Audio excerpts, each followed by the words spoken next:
Hi there, it's Beth from SweetHearts Hair Design, and today I'm going to be showing you how to do the warrior braid. I've been asked quite a few times on Facebook how to do it, so I thought I'd show you. So to start with, you want to take a section of hair at the front and make it into a triangle.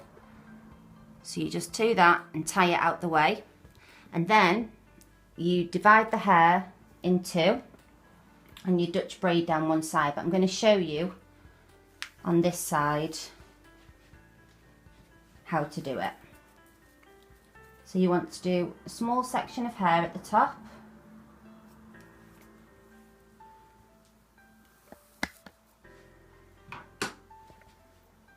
divide it into three.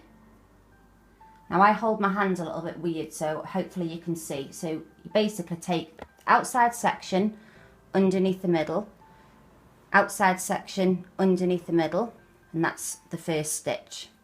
And then you're going to start adding in hair.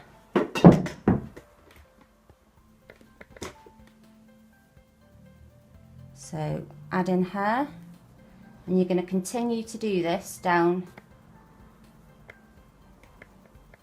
But when you've done about, say, 3 or 4 stitches of the braid,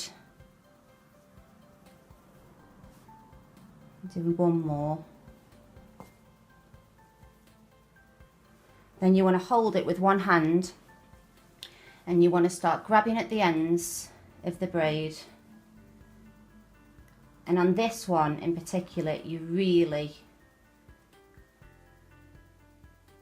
pull at it.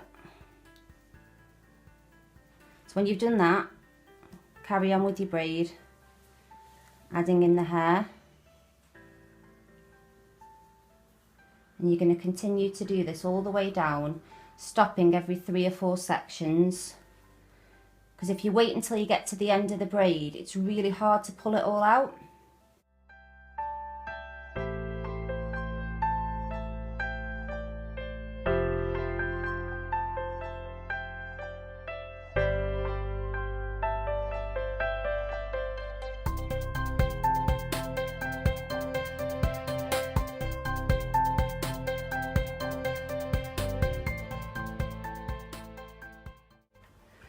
So when you feel like you've got your braids how you want them, nice and pulled, a little bit of a gap in between, you want to now pull down this section of hair.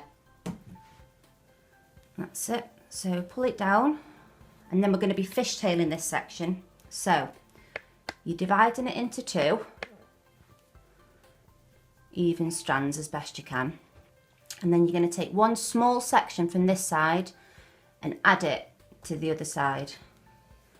And do the same, a small section, add it to the other side.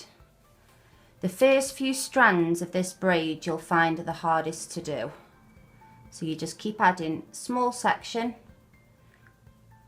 and adding it into the other side. And sometimes I start this braid off holding my hands like this, and then I do actually change them over in a minute once I feel like the braid's getting going a bit.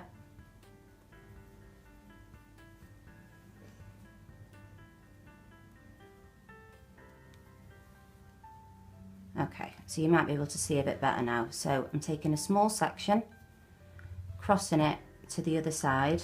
I'm going to change my hands over so you can see.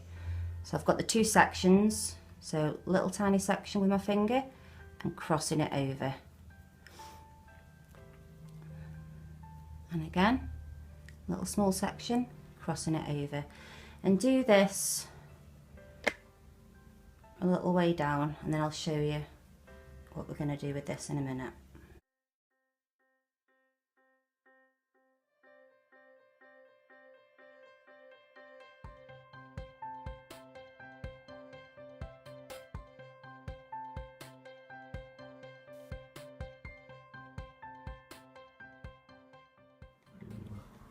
Okay, so when you've done about that much of the fishtail, you want to take a small elastic and tie it round.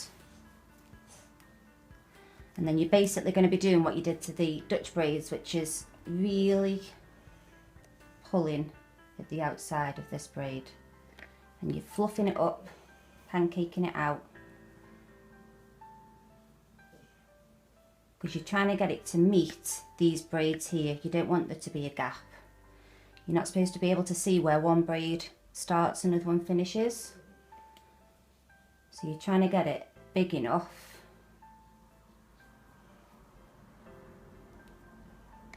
Just be careful when you are pulling at it that you don't over pull. Start off small and then make it bigger.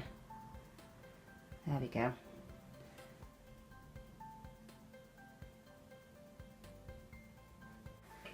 I personally don't like it when you can see that elastic there.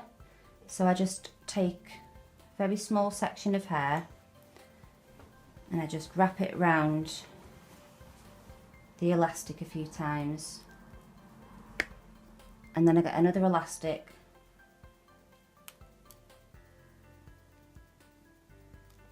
tie it round, and that just seems to conceal it better then, like that. So now you're going to be starting your fishtail again.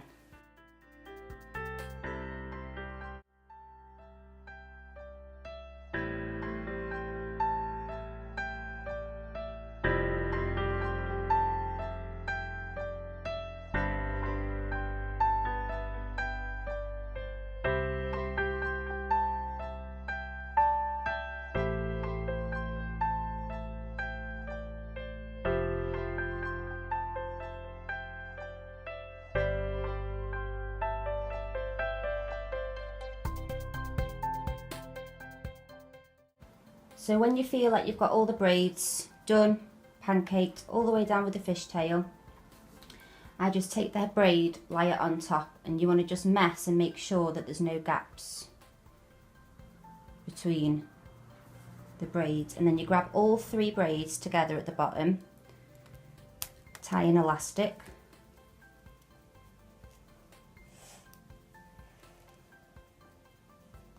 so I think that's just about done.